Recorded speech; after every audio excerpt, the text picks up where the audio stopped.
Hello, কেমন আছে সবাই? আমি না একদম ভালো নেই। কালকে তো তোমাদের সাথে প্রোডাক্টগুলো শেয়ার করলাম, আর আজকেই দেখো কালকে রাত থেকে আমার শরীরটা হঠাৎ করে খারাপ হচ্ছিল। তো সারাদিন খারাপ ছিল, রাত্রেবেলা আমি একদম তাকাতে পারছিলাম, চোখ দুটো ফুলে গেছে, ভীষণ পেন হচ্ছে। তাই আজকে এখন দুপুরবেলা হয়েছে, আমি জাস্ট ভাবছিলাম যাবো কি যাবো না, তারপর ভাবলাম দেখিয়ে আসি, যদি কিছু যদি বেশি কিছু হয়েছে, আমি বুঝতে পারছি না কি হয়েছে। তাই এখন আমি যাবো আমাদের বাড়ির সামনেই ডাক্তারটা আর কি, চোখের যেখানে যাই আমি দেখাতে। তো চলো বেরোই, আমি দেখা যাক ডাক্তার কি বলে। আমি আমার মনে হচ্ছে চোখে আঞ্জনি উঠেছে, কিন্তু দুটো চোখই ব্যথা, এই দিক এইটাও ব্যথা, চোখটা ফুলেও গেছে, এতটা আমার চোখ ফোলা নয়। তো যাই হোক চলো এবার বেরোই। দ্বীপ এদিকে অফিস করছে, কালকে আবার ছুটি, যাতে কালকের দিনটা নষ্ট না হয়, তাই আমি এখন যাচ্ছি ডাক্তারের কাছে। দ্বীপ কোনো দিন, খুব কম আছে, ও ঘরের লাইট পাখাগুলো বন্ধ করবে, সমস্ত ঘরের লাইট জ্বালিয়ে রাখবে। আর আমি যদি সেটা আবার বন্ধ করি, আমাকে আবার টিজ করবে। টিজ ভালো করতে পারে, কিন্তু ওদিকে ল্যাপটপ নিয়ে চললো, এখন মুখে দেখাবে না, এতক্ষণ আমার লেগ পুল করছিল। কোনোদিন লাইট বন্ধ করবে না। আমি তোমাদের একটা ঘটনা বলি তাহলে। আমি মুম্বাই গেছিলাম অফিসের কাজে, আমি বাড়ি এসে দেখি, ও আগের দিন রাতে বেরিয়েছে, আমি বাড়ি এসে দেখি গিজার জ্বলছে। আগের দিনও স্নান করেছে, আমি পরের দিন বাড়ি এসে দেখছি গিজারটা তখনও জ্বলছে। কত বড় একটা অ্যাক্সিডেন্ট হতে পারতো বলো?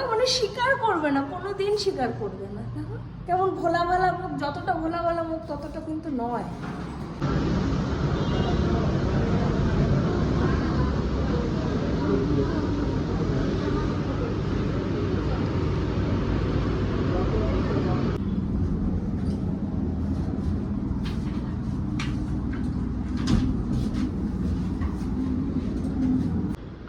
ও আজকে ফাঁকা আছে আপনি কেউ নেই।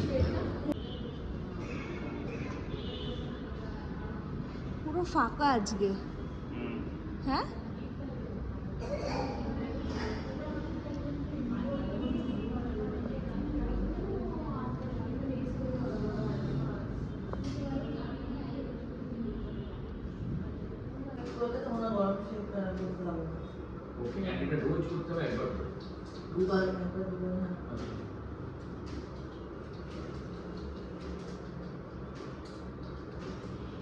তো ডাক্তার দেখানো হয়ে গেছে, ডাক্তার দিয়েছে চোখের মধ্যে আমার অ্যাকচুয়ালি ইনফেকশন হয়েছে, তো 2-3টে ড্রপ দিয়েছে। এখন গিয়ে ড্রপ নিয়ে তারপর বাড়ি যাবো।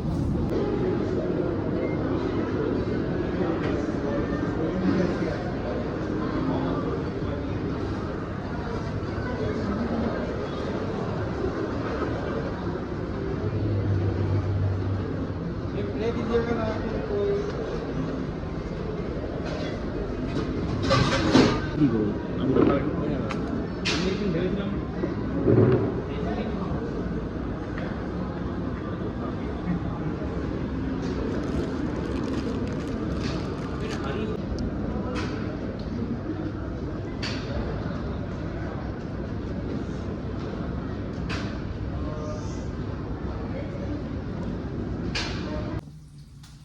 হ্যালো, কেমন আছো? আশা করি ভালো আছো। তো কালকে তো আমি ডাক্তার দেখাতে গেছিলাম, তারপর এসে আর তোমাদের সাথে সেটা শেয়ার করতে পারিনি। অ্যাকচুয়ালি এই চোখটা দেখলে হয়তো বুঝতে পারবে। বলছে চোখের ওপরে, আমাদের এই আইল্যাশের ওপরে না এক ধরনের অয়েল বেরোয়, যেটা আমার কোথাও গিয়ে না একটা জায়গায় জমে যাচ্ছে, যার জন্য চোখটা ওরকম ফুলে যাচ্ছে। ডাক্তার ওষুধ দিয়েছে আর গরম জলে সেঁক দিতে বলেছে। আর আমার vitamin B12 and vitamin D হচ্ছে কম আছে, যার জন্য এই প্রবলেমটা হয়। তো সেটার জন্য টেস্ট করতে দিয়েছে, তো আমি যাব খুব তাড়াতাড়ি টেস্ট করাতে। এমনিতেই আমার ভিটামিনের একটু প্রবলেম আগের থেকেই ছিল, কমই ছিল ভিটামিন, যখন আমি এর আগে টেস্ট করিয়েছিলাম, ফুল বডি যখন চেক আপ করিয়েছিলাম। তো আবার সেই প্রবলেমটা হয়েছে, যার জন্য এরকম চোখের মধ্যে এরকম অবস্থা, চোখটা বেশ ব্যথা। আর দুটো চোখেই হয়েছে, এই চোখটা কম কিন্তু এই চোখটা বেশি। একটা স্টেরয়েড দিয়েছে আর একটা অন্য ড্রপ দিয়েছে, দুটো ড্রপ দিয়েছে।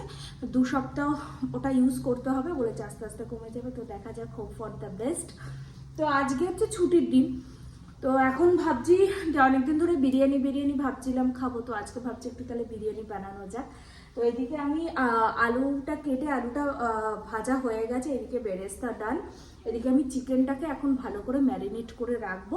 তো আমি তোমাদের আজকে প্রপার রেসিপিটা শেয়ার করবো না, কারণ আজকে আমি চেষ্টা করবো নতুন একরকমভাবে রান্না করার। যদি ঠিকঠাক হয় তাহলে তোমাদের সাথে এই রেসিপিটা আমি শেয়ার করবো। আর এদিকে আমার চুলটা গজাচ্ছে, এটা বেশ ভালো, কিন্তু অল্প কটাই গজিয়েছে, এখন অনেকটা সময় লাগবে। তো যাই হোক, আর কথা বলবো না, চলো রান্নাটা করি, কারণ একটু পরেই আমাদের আবার মেয়ের আসার টাইম হয়ে যাবে। তারপর এদিকে মাংসগুলোকে সব ধুয়ে নিলাম। আগের দিন রাত্রে দীপকে বলেছিলাম তুই নিয়ে আসবে, ও সেই জন্য সে পরের দিন সকালবেলা গিয়ে মাংসটা নিয়ে এসেছিলো। চোখে কিন্তু আমার তখনও ততটা প্রবলেম শুরু হয়নি, আমি তার আগেই ডাক্তার দেখিয়েছিলাম, কিন্তু আমি ভাবতে পারিনি যে রাত্রেবেলা এতটা বাড়াবাড়ি হবে। যেহেতু মানতেন ছুটির দিন আমি বাড়িতে আছি, তাই ভাবলাম আস্তে আস্তে একটু রান্না করি। যদিও আমাকে মানা করেছিল, তাও ভাবলাম একটু আস্তে আস্তে করি রান্না। এদিকে আমি সমস্ত মশলাপাতিগুলো আস্তে আস্তে খোসা ছাড়িয়ে এগুলো পেস্ট করেছি, মানে আদা রসুন। আর আদা রসুনটা জানো তো আমি একদম প্রিজার্ভ ইউজ করি না, আমার ভালো লাগে না, একটু টক টক থাকে, ভিনিগার থাকে, যেহেতু প্রিজার্ভ করা থাকে বলে আমি চেষ্টা করি যতটা সম্ভব আদা রসুন এমনি আর কি পেস্ট করে রান্না করা। তো এদিকে সমস্ত কিছু পেস্ট করেছি, পেস্ট করে তারপরে মাংসটাকে ম্যারিনেট করেছি। আর কিছুটা মাংস দীপন এনেছিল শুধু বিরিয়ানি করার জন্য। মাংসগুলো মানে কত গ্রাম সেটা আমি তোমাদের এই মুহূর্তে বলতে পারবো না, আমার সত্যি মনে নেই। আর এইদিকে আমি টক দইটাকে ভালো করে ফেটিয়ে নিচ্ছিলাম, অল্পই টক দই দিয়েছি যাতে কোনো লাম্পস না থাকে, এই জন্যই ফেটিয়ে নিয়েছিলাম ভালো করে টক দইটা। তারপরে বিরিয়ানির মশলা দিয়েছি, মানে যা যা পরে আর কি মশলা। এখন তোমাদের আমি পুরো রেসিপিটা ওইভাবে শেয়ার করবো না, পরে যখন আমি বানাবো তখন আমি তোমাদেরকে পুরো ভিডিও মানে রেসিপিটা শেয়ার করবো আমি, কারণ কিছু কিছু ভুল আমি করেছি, ওই সিলি মিস্টেক যাকে বলে। তো যেই মিস্টেকগুলো করেছি সেটা আমি না ভিডিও শেষে তোমাদেরকে আমি বলে দেবো।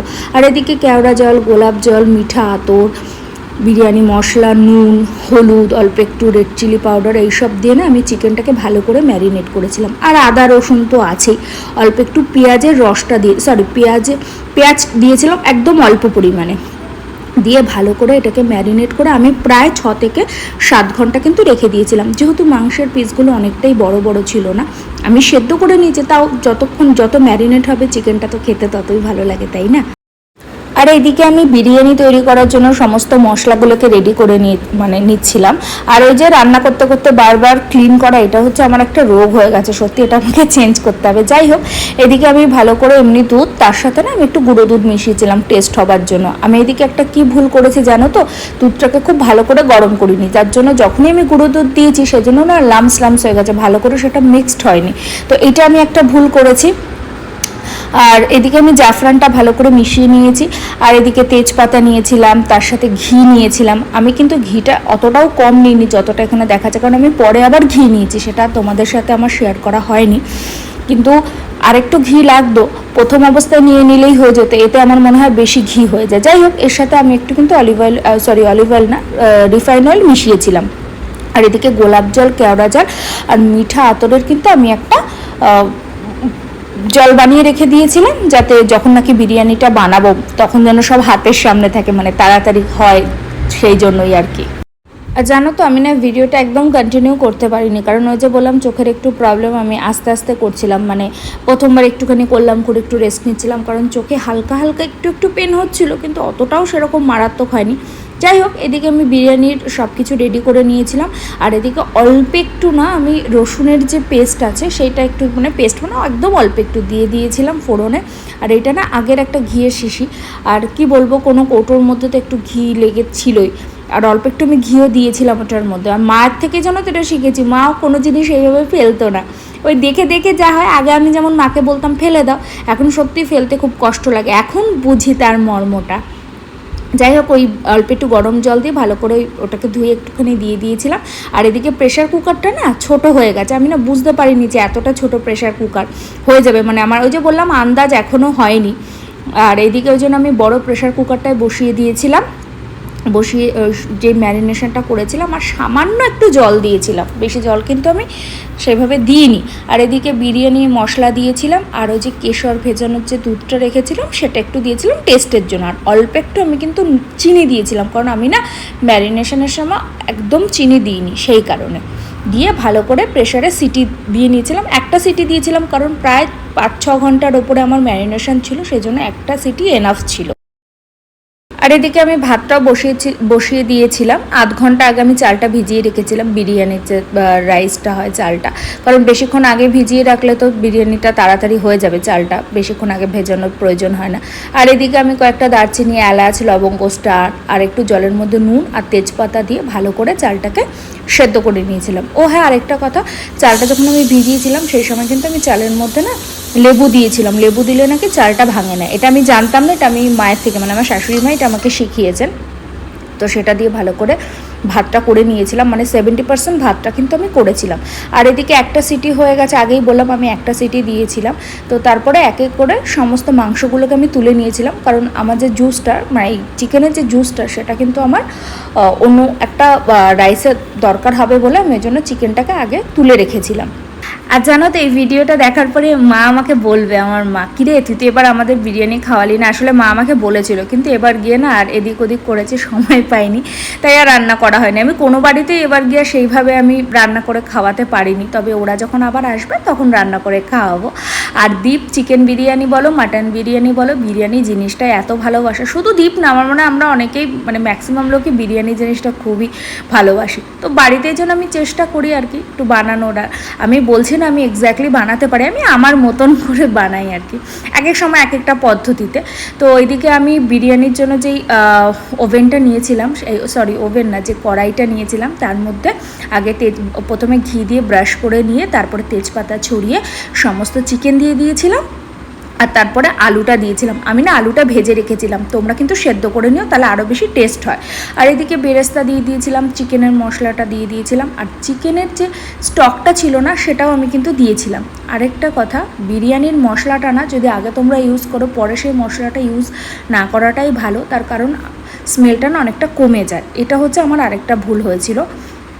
আর এদিকে চাল আমি আগেই বলেছিলাম 70% করেছিলাম, বাকিটা আমি এইভাবেই ছড়িয়ে দিয়েছিলাম। আর ঘিটা আমি আগেও পরে দিয়েছি, সেটা রেকর্ড করা হয়নি। আর এইদিকে না আমি কেশর আর দুধটা এত তাড়াতাড়ি ভিজিয়েছিলাম, ভালো কালারটা আসেনি, সেই জন্য আমি একটু ফুড কালার মিশিয়েছি। জানি তোমরা অনেকেই বলবে এটা ঠিক নয়, কিন্তু সেই সময় না কালারটা আসছিল না, সেই জন্য। তো নেক্সট টাইম এই ভুলগুলো আর হবে না। ওই যে আগেই বললাম আমি কিছু ছোটো ছোটো মিস্টেক করে ফেলেছি। আর এইদিকে আমি ভালো করে এই রাইসটাকে ভালো করে সাজিয়ে নিয়েছিলাম, তারপরে সমস্ত মশলা যা যা দেবার আর কি, ঘি থেকে শুরু করে আতর গোলাপি মিঠা, গোলাপ জল, কেওড়া জল, বিরিয়ানির মশলা, বেরেস্তা। আর আমি না ওপরে একটু চিনি দিয়েছিলাম, কারণ মশলার সাথে না চিনিটা খুব ভালো মেল্ট হয়। মশলা তো একটু তিতে হয়, তাহলে কিন্তু বিরিয়ানিটা খেতে ভালো। একদম অল্প একটু মশলাও ছড়িয়ে দিয়েছিলাম, আর একটু নুনও ছড়িয়ে দিয়েছিলাম, যাতে সব কিছু ব্যালেন্স হয়। আর আমি এটাকে মোটামুটি 35 মিনিটের মতন স্টিমে দিয়েছিলাম। আরও 35 মিনিট আমি কিন্তু এটাকে স্ট্যান্ড বাই রেখেছিলাম। 1 ঘন্টায় 10-15 মিনিট পর কিন্তু আমি মানে বিরিয়ানিটা ওপেন করেছিলাম।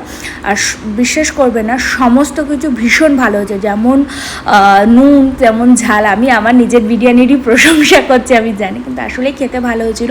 দীপন খাচ্ছিল, সেই রেকর্ডটা আর করা হয়নি, কারণ শরীরটা আমার খুবই খারাপ লাগছিলো, তাই আর রেকর্ড করতে পারিনি।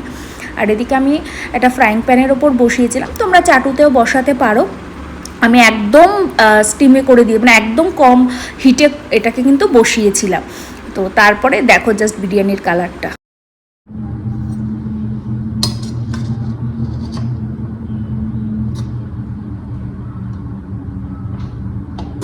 কলকাতা ভার্সেস ব্যাঙ্গালোর।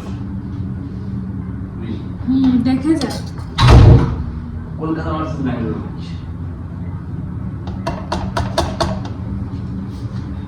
এই তো